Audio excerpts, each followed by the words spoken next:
What up, y'all? Survival information and motivation. Just coming with a little PSA, public service announcement.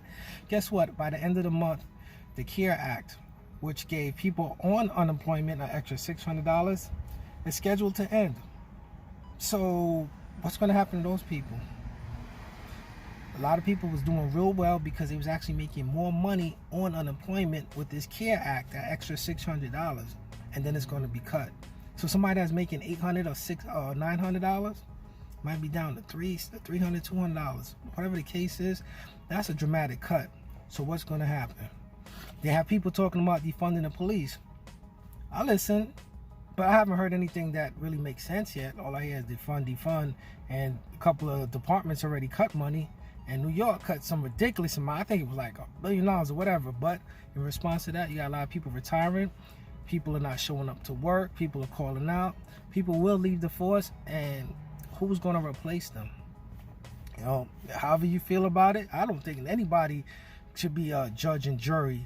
Go out there and feel like somebody's wrong and just straight murder them in the street or in their house, because this is what happens. But there's no accountability for them. So what are you supposed to do? Don't ask. I don't have the answer for that. It's just one of them questions. What are you supposed to do? They're not being held accountable. The people that should be holding them accountable is not doing anything for it. They'll wait 2-3 weeks.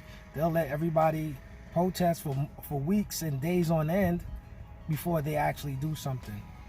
And actually, it's probably in the rioting, which was, well, I remember rioters riot and protesters protest, two different things. So with all that being said, where are we at?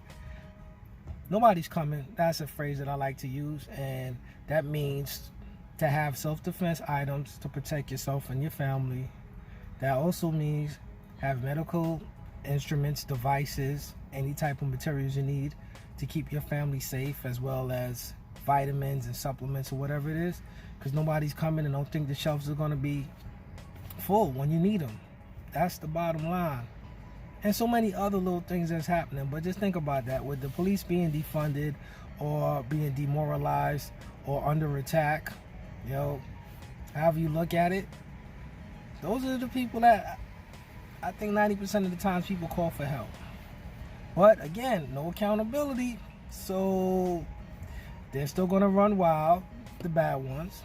And the ones that was there to help, they're going to start leaving. Well, they actually are leaving. In Georgia and Atlanta, wherever part of Atlanta it was, one night, over the radio scanners, I encourage everybody, pick up a police scanner, buy one, and they could be as little as $100 or a little more, or you could just get an app. And you can actually listen, because it's public airwaves on what's going on. And a lot of these officers was showing up one night. I forgot what the situation was. It was after one of the shootings. So when you call 911 and no one is there, remember the movie that turned into the series, The Purge? Honestly, I don't see it that far away. It may not be government sanctioned, it may not be official, but in certain terms where everybody just free for all, straight up war. So prepare yourself and get ready. More videos coming soon. Thanks for tuning in. Freedom Forever, Create and Conquer. We out.